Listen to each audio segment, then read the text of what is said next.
Ada hal yang menjadi kebiasaan kaum analis shadow kalau melihat sebuah fenomena itu langsung mengurut ke depan dan ke belakang. Misalnya, pengukuhan Ibu Megawati sebagai profesor kehormatan, guru besar tidak tetap dari Unhan, Universitas Pertahanan, yang disertasinya adalah perjalanan dirinya mengelola negara sebagai Presiden Indonesia yang kelima. Ternyata Pak Jokowi ke Jawa Tengah, ke Semarang. Apa memang tidak diundang atau memang sudah ada jadwal yang padat? Namun, kalau Bosman nih misalnya salah satu pejuangnya yang menjadikan dirinya Presiden Republik Sontoloyo misalnya adalah Deddy Corbuzier, di mana misalnya Deddy akan mendapatkan gelar profesor untuk 1000 podcast YouTube-nya yang selalu di atas 2 juta viewer per video YouTube tersebut dari Universitas Harvard. Saya pasti datanglah pada wisudanya. Apalagi dia Menteri Pemuda dan Olahraga Kabinet Sontoloyo. Juga Cak Lontong, Menteri Urusan Kebahagiaan. Kalau dapat gelar profesor ketawa mikir dari Universitas Indonesia misalnya, saya pasti hadir karena Cak Lontong misalnya sering ngeledekin Sontoloyo yang membuat rating Sontoloyo naik. Yang pasti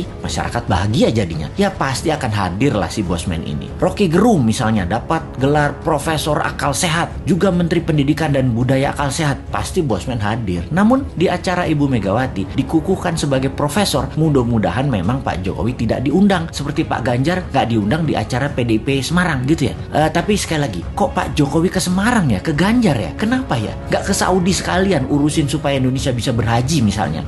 Gini nih yang bikin repot kalau menganalisa geopolitik dalam negeri. Banyak selamuran data alias data yang benar dan yang tidak benar, nggak tahu bedanya karena diselamurkan oleh tim siluman yang namanya buzzer. Kita lanjut bertanya, apa ini kode bahwa PDIP punya arah hanya Mbak Puan 2024, di mana PDIP tidak ingin jabatan presiden 3 kali tetapi istana pengen 3 kali, atau kalau 2 kali kalau bisa Ganjar dan Gibran calonnya? Begitu ya, beda arah ini kayaknya istana dengan PDIP. Oke, paling aman gini nih, bikin 3 kali, Pak Jokowi presiden, Mbak Puan wakilnya. Wes, top markotop iki, menang pasti. Bagaimana dengan komentar ini? Bosman komisaris apa bos? Tapi sudahlah, bukan urusan kita juga ya, masih lama 2024 itu. Corona masih berkuasa saat ini. Lebih baik kita pertanyakan kok belum pasang war mode untuk virus corona dan mutasi-mutasinya tersebut. Masih pandemik pendekatannya, bukan war approach yang secara penanganannya kalau war approach yang dipakai beda banget dengan pendekatan pandemik.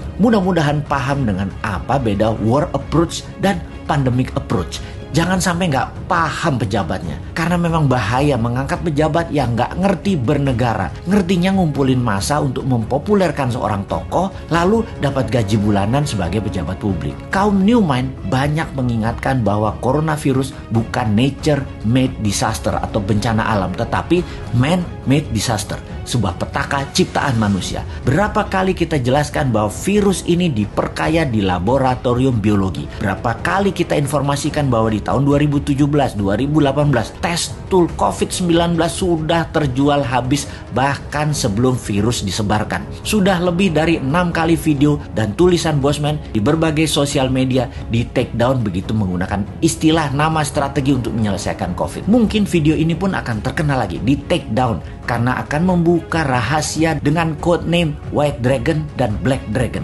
Begini sahabat, apa itu White Dragon dan Black Dragon? Sebentar, gue celingukan lihat kiri kanan ngecek ada shadownya globalis sama shadownya Black Dragon nggak nih di WC jongkok gue yang lagi mengupdate status.